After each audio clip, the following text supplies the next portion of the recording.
Hey guys, welcome back to the channel. Today we're going to be doing a video about the Sicilian defense from Black's point of view. So White would play e4 and Black in the Sicilian defense would respond by playing c5. This prevents White from playing d4 and developing their pawns into the center. White would respond by playing knight f3 or knight c3. So knight f3 and then d6. This would defend the pawn on c5, although opening the diagonal for the bishop to check the king. More advanced players wouldn't check the king because chess isn't all about checking the king.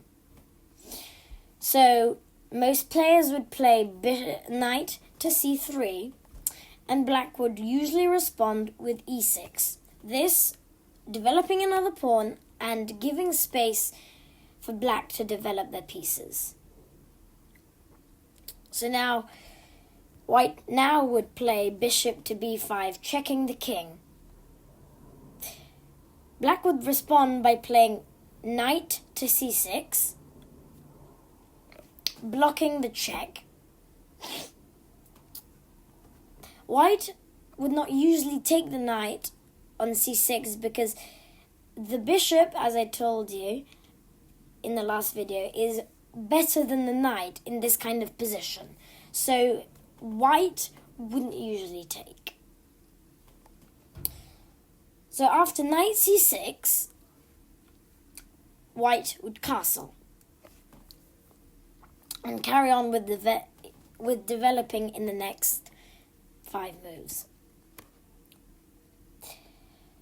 Black would now play knight to f6, developing in yet another piece and getting progress in developing. So knight f6, and White would play d3 to open their bishop on c1. So d3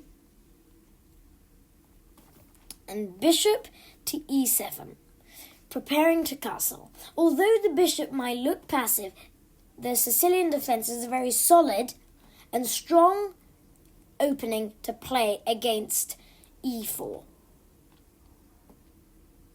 So after bishop to e7, White would develop their black bishop, which would usually pin the knight to the queen. But as you can see now, it is not pinning because the bishop is on e7, preventing the pin. But anyway, White would still play bishop to g5. After that,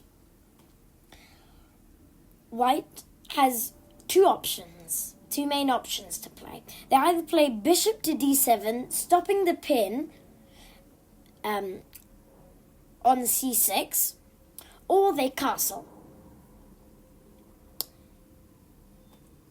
With the option of castling,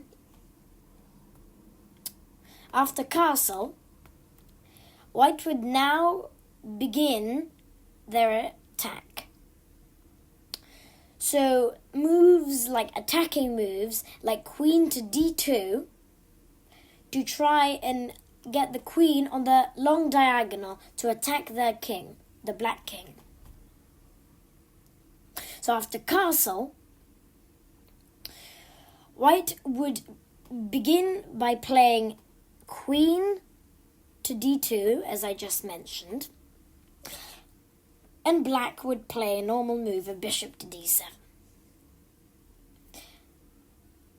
Black is almost finished developing their pieces and has one more piece to develop, the queen. So the queen would usually go on c7 to defend the knight one more time and put one more defender in case White wants to play e5 at any point in the game. So after bishop to d7, White would develop their rooks to try and push their pawns, maybe d4 or e5. So rook f to e1, and then queen c7. This is a classical position that we would mostly reach in the Sicilian defense. The game could go on in many different ways. For an example, an option is to play e5 for white eventually, or maybe start attacking bishop to h4 and then queen to g5 is just an example option. White and black has many possibilities, but in this position, black has a solid position, a solid structure, pawn structure, and with good play would go on to win the game. Hope you enjoyed this video, and remember to subscribe to this channel.